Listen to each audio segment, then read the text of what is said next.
interpretación bíblica se dice, bueno, si la iglesia del primer siglo utilizó la célula y luego se reunían todos en un solo lugar, pues es posible que usaban la célula como modo de crecimiento. Miren, señores, no usaban la célula por modo de crecimiento.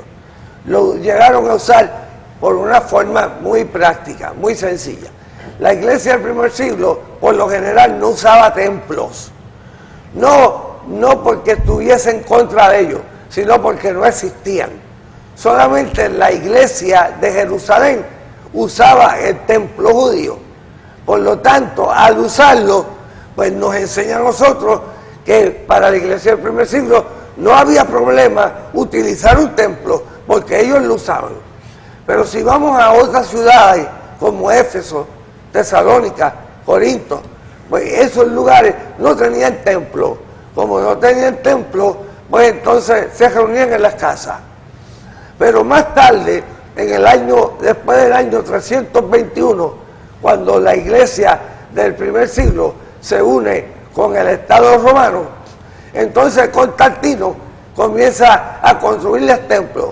Así que ya empiezan a reunirse en el templo.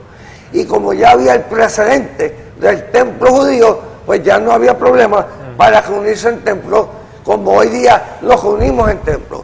Pero de ahí es que se saca la idea de que la iglesia, algunas denominaciones decían, como hay una iglesia en los Estados Unidos con una división de las discípulas de Cristo, se llama Iglesia de Cristo, dice no puede haber iglesia en templo, sino iglesia en las casas. Pero al pasar el tiempo se dieron cuenta que no cabían en las casas y tuvieron ellos mismos que hacer templo, que construir iglesia.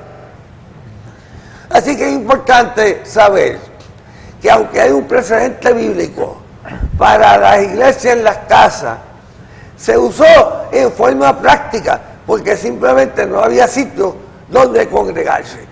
Ahora, sacar eso del contexto bíblico para decir que ese es un sistema o una estrategia para crecimiento de la iglesia, miren, hermano, eso es una idea totalmente moderna.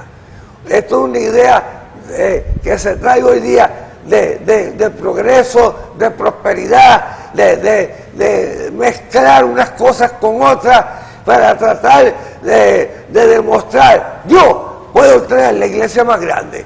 Así que yo logro tener la iglesia más grande que llega a sobre 1 millón de miembros. Sí, de gente que están atrapados en esa falsa doctrina. No, y hay bueno, en el caso de Shaw, yo no estoy hablando de que ellos tienen la falsa doctrina de los G12. No, César Castellano. Sino que César Castellano recoge la estrategia de Shaw, no la aplica como una visión, la aplica como una idea de crecimiento.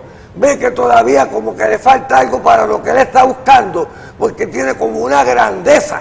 Sí, eso se nota siempre en la ideología. Tiene una grandeza de que él quiere sobresalir y ser como el gran apóstol o cambiar a Jesucristo por él, ser la persona central.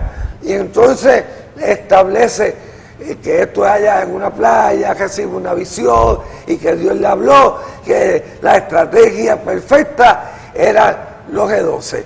O sea, grupos de 12 que se van multiplicando. Usted coge 12 discípulos, los entrena en 3 meses y en 3 meses esos discípulos tienen que cada uno buscar 12 más y en 3 meses esos otros tienen que buscar 12 más para que un año se multipliquen, se tripliquen, se cuatripliquen, de tal manera que la iglesia crezca. Y lo lindo es esto, lo lindo es que los diezmos van a César Castellano. Bueno, y aquí, ¿verdad? Cuando nosotros estudiamos sobre sectas, sobre religiones falsas, siempre se busca de alguna forma algún tipo de fundamento espiritual que respalde la determinada visión en la cual su líder pues esté enfocado a llevar a cierto grupo de personas. Por ejemplo, en el caso de Mahoma también habla de que tuvo una visión con el arcángel Gabriel. Siempre en eso, ¿verdad? Va a haber esto presente. Para hablarle un poco más sobre la doctrina G12, fíjese bien que ya esto lo habíamos mencionado, pero vamos a repetirlo, lo habla nuestro libro Desenmascarando, página 111. En otro aspecto, dentro de sus enseñanzas básicas, el éxito de esta filosofía que ellos establecen se basa en 4 conceptos. Queremos que usted se los aprenda para que si usted los ve presente en algunas iglesias, usted huya a paso veloz. Obviamente, lo que es la célula, y esto siempre había sido algo normal en las iglesias, pero no desde la perspectiva de lo que lo habla el G12. Fíjese bien, hay 4 conceptos que giran en torno a lo que es la visión del G12. Número 1, ganar. Número 2, consolidar. Número 3, discipular. Número 4, enviar. Fíjese, como decía el doctor Paz, tan pronto el nuevo converso acepta esta visión, se le comienza a discipular en este sentido y se le prepara a otros para salir a ganar la visión. Entonces, se hace un énfasis más en la visión de César Castellanos que en la Biblia, porque en 3 meses yo no creo que una persona vaya a estar tan capacitada para predicarle a otro tan así, ¿verdad? Entonces, la función de los preencuentros, vamos a hablar ahora un poco sobre los preencuentros y sobre, ¿verdad?, la teología en la cual va dirigida el G12, hay una de ellas, ¿verdad?, es algo que tiene que ver con la prosperidad. Entonces, fíjese que, hablando de los preencuentros, la función de ellos es preparar a una de las personas para llegar y participar de entonces lo que se llama encuentro, con la mente libre, sin prejuicio, escúchelo bien, o ataduras de viejos conceptos. No es otra cosa que un fin de semana aislado de la comunidad, familia e iglesia de la persona, lo cual es prácticamente lo mismo ¿verdad?, que se ve cuando uno sabe o estudia los retiros espirituales de los jesuitas del Opus Dei. Es exactamente lo mismo.